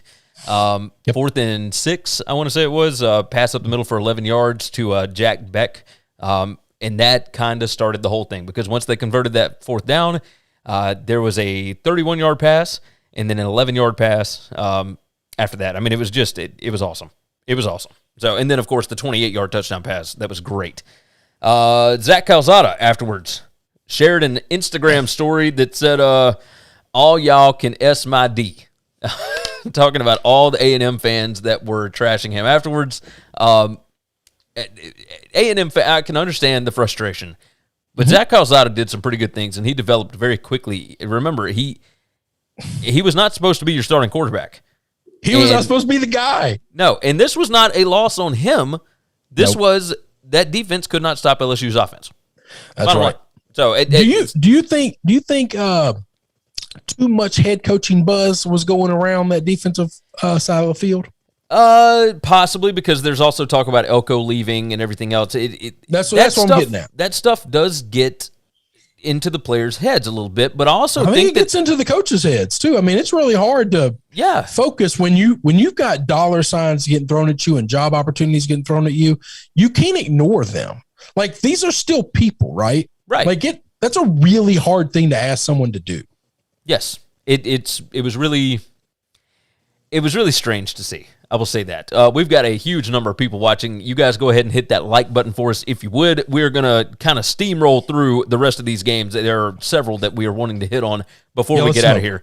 The next one up on the board here is Minnesota 23, Wisconsin 19. Minnesota postgame win expectancy was 93%. No, 97%, excuse me. Neither team could run the football. This was very strange to see. Minnesota had 75 yards rushing on 37 attempts. That is 2 yards per. And Wisconsin had 62 yards on 22 attempts for 2.8. The fact that Wisconsin only ran the football 22 times in this game and threw it 38 times tells you everything you need to know about this. Why I gave out one public play. One public play, and it was Wisconsin minus 6.5. This is just the fitting end of the season. It makes perfect sense. Graham Mertz, 21 out of 38, 171 yards, and an interception. Of course. There's zero chance he can be the starting quarterback next year, right? No, he can be the starting quarterback so long as you don't ask him to pass. So there's zero chance he can be the starting quarterback, right? But Wisconsin hasn't needed their quarterbacks to really pass. But when you need them to pass, if you get down by 10, it's ball game. Yeah, pretty much. Wisconsin was up 10-6 at the half. There was no reason for them to throw the football as much as they did. They completely got off their script. Like, it made no sense. Tanner Morgan only threw the ball 16 times. He was 11 out of 16 for 199 yards. That's 12.4 per pass. Tanner Morgan was fine. No, Tanner was fine. But that's because he only threw it 16 times. PJ Fleck took that coaching staff on the other side in that ridiculous looking sweater, and they put him in a locker and just bullied the hell out of him.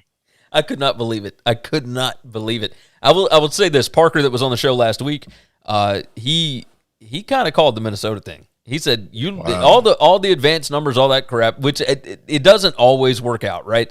But in this one, right. He said, I look at these numbers and I look at what they can make Wisconsin do, and they can make them uncomfortable. And if they do that, Minnesota can win this ball game easily. And he said, I'm going to take Minnesota plus the 7. Because when we recorded, the line was 7 at that point, and he said everything shows that Minnesota is actually the better football team. And of course, I'm looking at it going, the Nebraska thing was fluky. I just thought this was going to be a trench game. I just thought in the trenches, Wisconsin should physically be able to manhandle them. They would be too strong and they would be too big to move, to throw on, to run on. I was just wrong. Minnesota did anything they needed to do in the second half, and they made adjustments. The first half, Wisconsin did exactly what I thought they would do, which is slow this game to a hog and not let Wisconsin do anything. And then in the second half, it's just like, you're right. They threw the ball too much, which means their defense, they got off the field quickly. Their defense was on the field too long, and Minnesota just kept putting pressure on them and broke through and scored and scored and scored. Yes. It was insane to see. But cheers to PJ Fleck. I mean, he got a massive contract extension. But I said this in the middle of the season. I'm going to continue. I don't think Paul Chryst is a good coach. It's starting to look that way. I don't think that. And it didn't take this game for me to call that. This was, 4 or 5 weeks back we had this conversation where I just thought he was getting out coached, because I think they have the talent to beat a lot of the teams that they're getting beaten by. No, but there's a reason why they were the favorite to win the Big Ten West, and yes, here they go. And they just don't look good. Had to win this one, and instead they lose it, and Iowa is going to the Big Ten West title game. Let's move on from this one. Boise State and San Diego State. SDSU wins 27-16. 92% post-game win expectancy for San Diego State. After the first half, they put Boise State in the locker. What you talk about all the time. They were up 16-13 at the half. Boise State was, and got outscored 14-0 in the third quarter. There was no scoring in the fourth. You look at the overall stats here. San Diego State had 408 total yards. That's insane. Amazing, by the way, because this offense is not good. No, they are not. What happened with Boise? 35 rushes for 91 yards. You knew you weren't going to be able to run the football. No, not on this team. Hank Bachmeier, 21 out of 40 passing, 222 yards, 2 touchdowns, 2 picks, and then Jack Sears came in, was 1 out of 2 for 6 yards, and threw an interception. That is 3 interceptions. You cannot turn the football over against San Diego State. It will cost you. And Brady Hoke, by the way, looks 15 years younger. Looks incredible right now. It's amazing what winning does, right? Oh, it's unbelievable. So we'll go quickly on this. Me and you talk about this San Diego State team all the time because they're relevant. And they're the most relevant team in the Mountain West. Hey, Kirk Maddox, by the way, Parker called him out on the show last week. Awesome job with the defense this year. It's still kind of the same Rocky Long-ish that Zach Arnett runs and whatnot at Mississippi State, but few different flares there, here and there, and what he's been able to do with that defense the last couple of years has been highly impressive. He's actually getting looks for other gigs. So, go ahead. No. So, we always worry about, and you bring this up, which is a valid concern, how are they going to get points? Because we know their defense is great, but are they ever going to score enough to beat good teams, even to beat decent teams? And I tell you all the time, I don't know how they score, but I just trust them to find a way to get more points than the other team. And this Boise game, it kind of came to an epiphany, which was their defense just wears the other offense out so much that it doesn't matter. And when a bad offense is going up against the defense that's on the field all the time, we talked about it a little bit in the Wisconsin-Minnesota game. It was Boise's defense is so much better than San Diego State's offense. But when they're on the field constantly and you just keep getting shots and keep getting shots and keep getting shots, defensive players, because of the way the game is being played in the trenches, wear out much faster than the offensive players do. Yes. And when they're on the field so long, at some point in time, the dam breaks and there's nothing we can do. Yes. San Diego State time of possession in this game, 34 minutes, 17 seconds.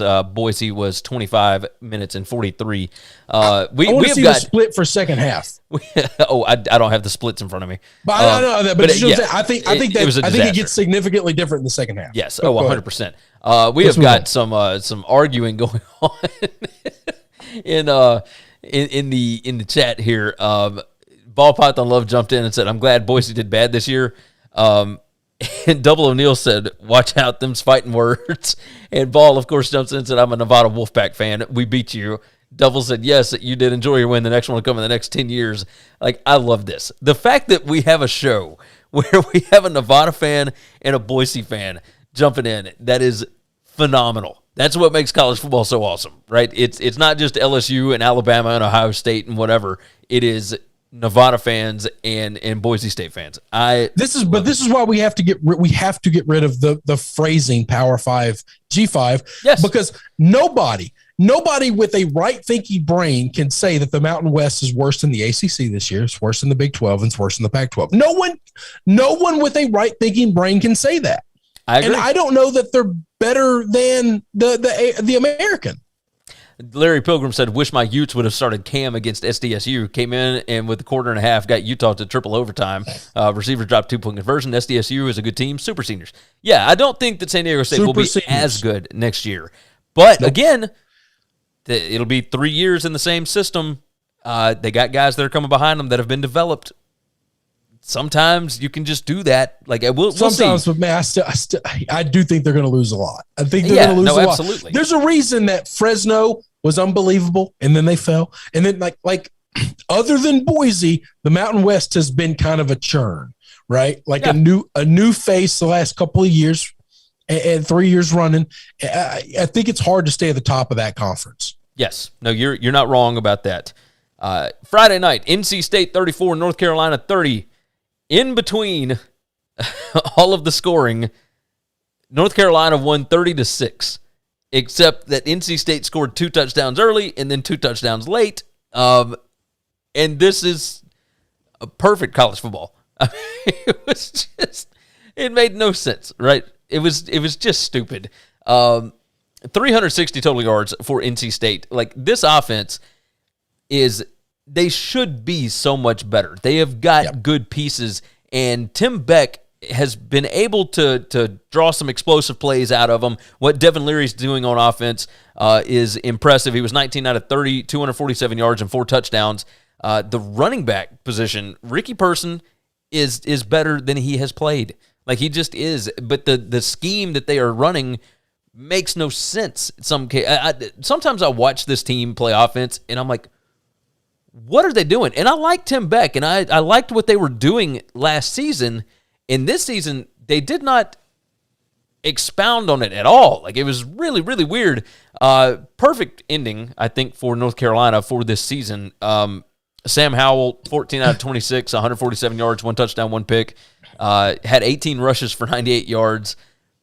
This is exactly what you would expect from North Carolina, to lose a 9-point lead with 2 minutes left in the ball game, give up an onside kick, and then give up the game-winning touchdown with 20-whatever seconds left. This is perfect rivalry game. The way that you would hope that all of these rivalry games would go is incredible crap that you would have never expected.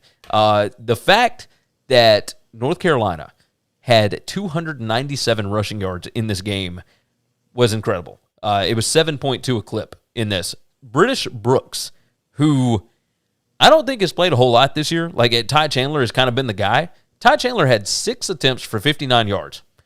British Brooks came in and had 15 attempts for 124 yards here. Sam Howell, again, 18 for 98 rushing.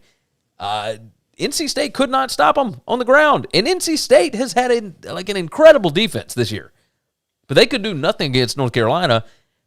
They got those the 2 first quarter touchdowns, and then the 2 fourth quarter touchdowns. Turns out that's all you need. It was pretty good. Were you able to watch this ballgame? Yeah. No. I was able to see this. Outside of Spencer Rattler, has anybody cost himself more money this year than Sam Howell? No, I don't think so. And here's the reason why. Hang on. This is why you can't just look at numbers, because there's going to be a bunch of NFL talking heads that are going to go out there and they're going to show stats, and they're going to see a shitload of touchdowns, a shitload of yards, not a lot of interceptions. Like, they're going to look at numbers and they're going to say, great. And I talked about on our group text while this game was going on, if he leads this drive to win the game, it will be the first meaningful drive he's led all year. Yeah. Like, all those big numbers came in blowout wins where they scored gazillions of points. But when they play a decent team, he has been shut down, he has been pushed around, and he has not performed well at all. And they didn't play a lot of decent teams this year, and they still ended up 6-6, and that's pathetic. And that's not all on Sam, by the way. That's not a complete crush on him. A lot of it's the offensive line, because But you're talking about a guy that was supposed to be number 1 or number 2 coming out of this draft of quarterbacks this year. And now he always can come back. Close. He can come back next season because he's only a junior. I think he should, because there's no way on earth he's going to get unless they just use numbers and they say, oh, well, look how great his numbers are and whatever. But I think he costs himself a lot. He needs to sit down and have a conversation with Mac Brown and Phil Longo and figure out, all right, are you guys going to go into the transfer portal and get me some offensive linemen? Yeah. But hang on now. You can't just fix an offensive line by just going and getting dudes and plugging them in. That's not how O-line works. Oh, man. I know. Like, offensive line is not one of those things you can just flip a switch and fix. No, I agree. Bill L. jumped in, by the way. I was at that Boise game. Time of possession was very lopsided in the first half. Boise actually closed the gap in the second half. I could buy that. I was able to watch some of this. Second half once it got to 27-16. Well, I turned it off. If San Diego scores mid-20s, You ain't beating them because they're not giving up 30 points. Yeah, no, you're not wrong about that. Michigan State and Penn State. This was a really fun game to watch because of the snow. Obviously, Penn State's uniforms on a field that is completely covered in white powder was awesome. Michigan State's post-game win expectancy was 78% here. You look at some of the numbers, it'll make you go crazy. Looking at some of it, I would not have expected 451 yards of total offense from Michigan State against that Penn State defense. And the majority of it, well, not the majority, let me take that back, 183 yards rushing in this game for Michigan State. People have not been able to do that on Penn State. Like, it's you wouldn't expect it, really. Penn State did have 2 turnovers. Michigan State had 1. This was just strange. And, of course, Penn State could not run the football, only had 61 yards rushing on 26 attempts. That's 2.3 per. Michigan State only 3.9 per rush, but Kenneth Walker, 30 carries, 138 yards, got back into the way that it was supposed to go. So, really straight. Go ahead. Give me your thoughts. No, this is exactly what Michigan State's done all year outside of against Ohio State. They run the ball. They stop the run. And there's nothing you can do about it. They win these games from the trenches. If you can't throw on them because their biggest weaknesses are secondary and Penn State can't throw on anybody, then they're going to beat you up physically. Yes. And you're going to have a hard time to win that game. I thought Michigan State was a better team going in here because the one thing they do bad, Penn State can't pick apart. Yes. Very quickly, these next two will take about 2 minutes to hit on these. North Texas ended up crushing the dreams of UTSA, 45-23. The post-game win expectancy here was actually 98% for North Texas. This is 2 teams that were headed in completely opposite directions. North Texas scored all 45 of their points in the first 3 quarters. They were up 31-13 at the half, came out, scored 2 third-quarter touchdowns, and were up 45-13. This was a beating in the worst kind of way. You hate to see it for UTSA, but their consolation prize is they get to go to the Conference USA title game. Overall stats, I mean, there's not a whole lot to look at here. This was just a bludgeoning. 340 rushing yards for North Texas. Once they figured out that, hey, we're actually better when we run the ball, they've been really good. And what Seth Luttrell has done there has been run the football. Yes, keep the other team. Keep the other team off the field, run the football. Yes, it's very easy to do once you figure it out. You know, this has been a super pass-happy offense. And, I mean, they close out the season with 5 straight wins. They're going to a bowl game. Like, they looked awful to start the season. And now, headed to a bowl game. UTSA, of course, gets to go play against Western Kentucky. I mean, we'll see what happens with that. But UTSA, for the last 3 weeks, has not looked very good. Every good team hits this stretch at some point where they just do not perform to the level that they had been. And it just so happens UTSA's fell at the end of the year. So that's the way it goes. Well, I thought UAB was going to get them last week. So yeah, and they were lucky to get out of that one. Lucky to I get was out just of about that. to say they gave them all the hell they wanted. I think home field happened because this was at North Texas. Yeah. I think if that UAB game was in Birmingham, I think we get a different outcome. Yes, probably the same could be said if UTSA gets to play North Texas at home. I think they show up a little different. Home field has mattered a lot this year, I think. It certainly has. Kent State 48 and Miami of Ohio 47 in overtime. This was for the MAC division championship. Oh, it was awesome. Did you believe that we would get a 40-40 game in the MAC championship game? I could have seen it, especially with Kent State. That's not the MAC we're used to, though, right? No, not lately, especially not on a Saturday when it's like cold outside and all that.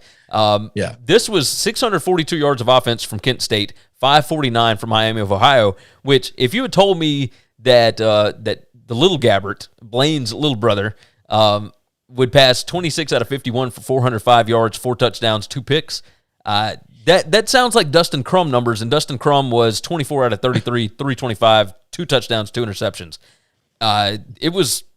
This was fun. The post-game win expectancy, by the way, in an overtime game that Kent State won on a 2-point conversion was 99% for Kent State. Like the numbers mess with you. I don't know how that works. Because Kent State ran 303 yards on 51 carries. It wasn't all passing, but it's because 26 out of 51 passing for Miami of Ohio and 25 out of 34. Like, Kent State was just the significantly more efficient team. A lot of Miami's plays were explosive plays, right? They weren't able to sustain the drives. I think once you get into overtime, especially once you get into the 2-point overtime situation, the team that's averaging 4 yards a play as opposed to the team that's big play or no play is going to win, right? Yes. Or you just assume they're going to win? Oh, 100%. 100%. And finally, last one that we'll hit on, Washington State. Cheers to Jake Dickert, who is the new Washington State head coach, and what he did this season after Nick Rolovich was let go was nothing short of incredible. What they did to Washington in Seattle, I don't even want to talk about numbers here. The post-game win expectancy was 99%. They dominated. A lot of it was due to turnovers, right? 4 turnovers from Washington led directly to 19 points for Washington State, and that was ball game. That was all she wrote. They did start Sam Heward in this ball game, a talented freshman, 5-star freshman, threw for 190 yards.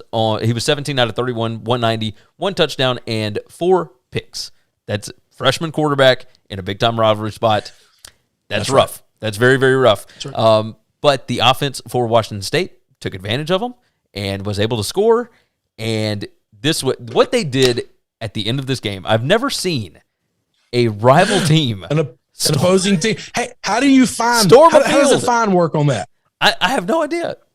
Does Washington get fined for the storming the field? State because that's fantastic, by the way. It was awesome.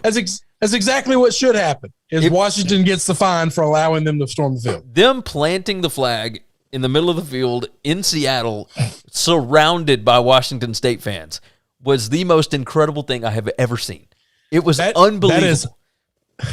That is absolutely Washington's season in a nutshell, by the way. Yes. Your rival team that you have beaten for years and years and years straight, stamping a flag into the ground on your home field. Just insane. There aren't many teams that had hype going into this season that put up a bigger shit show than Washington. Now, you are 100% right. Hang on. It started with a loss to an FCS school, Montana. At home. And it finishes at home in that same stadium with your rival beating the hell out of you, by the way. Yes. And then rushing the field, planting a flag on your field. Like that is 100% the perfect bookend for the shit show that was Washington Husky football in 2021. It was. And on that note, cheers again to Washington State for taking advantage and having a hell of a season. Hell of a season. Unbelievable. They were one Oregon State win over Oregon away from representing the Pac-12 North. Just That's right. Unbelievable. And had a shot at going to the Rose Bowl. And now they'll go to a pretty fun bowl, but they've got their coach for the future for now, and they're fun. Oh, my God, they're fun. So, all right, I've got to get out of here. My son is back from his grandparents, so let's go ahead and wrap this thing up. BetUS, go and sign up over there. Of course, BetUS.com. It's where the game begins. Go to winningcureseverything.com, and we are going to get out of here. You guys go and watch NFL games, all that good stuff. We still got championship week to go. And with that said, Chris, anything you want to jump in with? Nope, that's it. Let's go. That's it. All right, take care of yourself. Take care of each other. And hopefully all of your tickets cash this week. Thanks for checking out Winning Cures Everything. If you want to keep up with us, hit subscribe on YouTube or your favorite podcast app. Visit the website at winningcureseverything.com, or you can like us on Facebook or follow us at Winning Cures, at Gary WCE, or at Chris B. Giannini on Twitter. Share out the show, leave a nice review, and make sure to